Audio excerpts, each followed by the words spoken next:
Hi friends, journey വിത്ത് ഫാമിലിയിലേക്ക് എല്ലാവർക്കും സ്വാഗതം. എന്നും ഒരേ വീഡിയോ തന്നെയാണ് ഇടുന്നത് കേട്ടോ. പ്രത്യേകിച്ചൊന്നുമില്ല, എന്നും ഇടുന്ന വീഡിയോ തന്നെ. രാവിലെ എണീറ്റ് വീട്ടിലത്തെ പണികളും കാര്യങ്ങളും. ഇന്നിപ്പോൾ ഇന്നലെ മീനൊക്കെ മേടിച്ച് വെച്ചിട്ടുണ്ടായിരുന്നില്ല, അതൊക്കെ ഒന്ന് ചൂടാക്കി വെച്ചു. മീനൊക്കെ ചൂടാക്കി വെച്ചു, മീൻ കറി ചൂടാക്കി വെച്ചു. പിന്നെന്താ, കട്ടൻ ചായ വെച്ചു, ചോറ് വെച്ചു. ചോറ് മട്ടരി, റേഷൻ്റെ മട്ടരി കുക്കറിലിട്ട് അതൊരു 5-6 വിസിലടിച്ച് അതവിടെ ഓഫ് ചെയ്ത് വെച്ചു.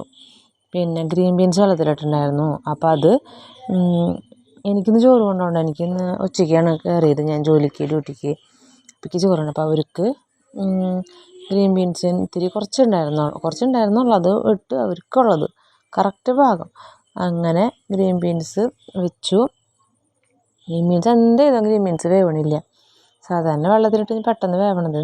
വിസിലടിച്ച് 3-4 വിസിലടിച്ചു. അത് കഴിഞ്ഞിട്ട് പിന്നെ അവിടെ വെച്ച് പിന്നെയും നോക്കി അങ്ങനെ നോക്കിയിട്ടാണ് അടിച്ചെടുത്തേട്ടാ.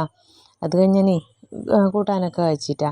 അത് കഴിഞ്ഞ് ഞാൻ അടദോശ ഉണ്ടാക്കിയിട്ടുണ്ടായിരുന്നു കേട്ടോ. അടദോശ എന്ന് പറയുന്നത് നമ്മൾ പച്ചരി വെള്ളത്തിലിടുക. അപ്പോൾ ഞാൻ ഇന്നലെ വൈകുന്നേരം വെള്ളത്തിലിട്ട് കാലത്ത് ഉണ്ടാക്കാനായിട്ട്. അതിലേക്ക് പച്ചരി വെള്ളത്തിലിട്ട് അത് മിക്സിയുടെ ജാറിലിട്ട് അതിൽ കുറച്ച് നാളികേരം, ലേശം ജീരകം, ഒരു നുള്ളുപ്പ്, ഉള്ളി ഇതൊക്കെ കൂട്ടി അങ്ങോട്ട് അരച്ചിട്ട് കയ്യോടെ ദോശ ഉണ്ടാക്കട്ടെ നമുക്ക്. അത് കൂട്ടി വയ്ക്കുക അല്ലെങ്കിൽ ഈസ്റ്റോട് ഒന്നും വേണ്ട, പുളിപ്പിക്കാൻ വയ്ക്കുക ഒന്നും വേണ്ട, കയ്യോടെ നമുക്ക് ദോശ ഉണ്ടാക്കാം. നല്ല ടേസ്റ്റ്. അത് കട്ടൻ ചായ കൂട്ടി കഴിക്കാൻ എന്തൊരു ടേസ്റ്റാണെന്നറിയോ.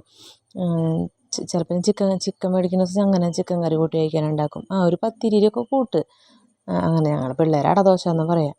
അവരതങ്ങനെ പണ്ട് തൊട്ട് അങ്ങനെ പറയും. നല്ല രസമാട്ടോ. അത് തന്നെ വെറുതെ കഴിക്കാം നമുക്ക്, ഉപ്പൊക്കെ പാകത്തിനൊക്കെ ഇട്ട് നല്ല ടേസ്റ്റിൽ നല്ല രസമാണ്.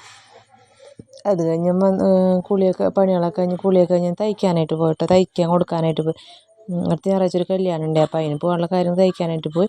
അത് കഴിഞ്ഞ് കടയിൽ പോയി സാധനങ്ങളൊക്കെ മേടിച്ച് വന്നിട്ടാണ് ഇത്. ചിപ്സും അവർ കഴിക്കാനൊക്കെ കഴിഞ്ഞായിരുന്നു. ബിസ്ക്കറ്റ് ചിപ്സൊന്നും ഇല്ല. പിള്ളേർ വലുതായെന്ന് പറഞ്ഞിട്ട് കാര്യമില്ല, ബിസ്ക്കറ്റ് എപ്പോഴും വേണം വീട്ടിൽ. അപ്പോൾ എന്തെങ്കിലും ഉണ്ടെങ്കിൽ നമുക്കും പിന്നെ ഒരു സമാധാനം, അവർക്ക് വിശക്കുമ്പോൾ എടുത്ത് കഴിക്കാമല്ലോ എന്ന് വെച്ചാൽ. അപ്പോൾ ഞാൻ കടയിൽ പോയി സാധനങ്ങളൊക്കെ വാങ്ങിച്ചോളുന്നു. അപ്പോൾ 3-4 പാക്കറ്റ് ബിസ്ക്കറ്റ്, ചെറിയ 2 മാഗി നൂഡിൽസിൻ്റെ 2 പാക്കറ്റ് റസ്ക്, പിന്നെ ഒരു വറക്കുന്നൊരു സാധനം, പിന്നെ എന്നിട്ടുണ്ട് മറ്റേ പേപ്പർ ബിസ്ക്കറ്റ് ഇല്ലേ അത്, അങ്ങനെയൊക്കെ വാങ്ങിച്ചു കൊണ്ടുവന്നു കേട്ടോ. അതൊക്കെ കൊണ്ടുവന്നു. അങ്ങനെ അതൊക്കെ എടുത്ത് വെച്ചു. പിന്നെ കുറച്ച് സാധനങ്ങൾ കടലപ്പയർ അതൊക്കെ ഒക്കെ കഴിഞ്ഞിട്ടുണ്ട്. ഒക്കെ എന്ന് വെച്ചാൽ ഒരു വിധം കഴിഞ്ഞിട്ടുണ്ടായിരുന്നു. നമ്മൾ ഇന്നും അതൊക്കെ തന്നെ ഏതാനും വെക്കുക. പിന്നെ അവർക്ക് ചോറ് കൊണ്ടുതന്നെ അതാണ് ഇഷ്ടം. അപ്പോൾ പിന്നെ അതൊരു വിധമായിട്ടുണ്ടായിരുന്നു. അപ്പോൾ അതൊക്കെ വാങ്ങിച്ചു. വെളിച്ചെണ്ണ അങ്ങനെയുള്ള കുറച്ച് ഐറ്റംസൊക്കെ വാങ്ങിച്ചു കൊണ്ടുവന്നു.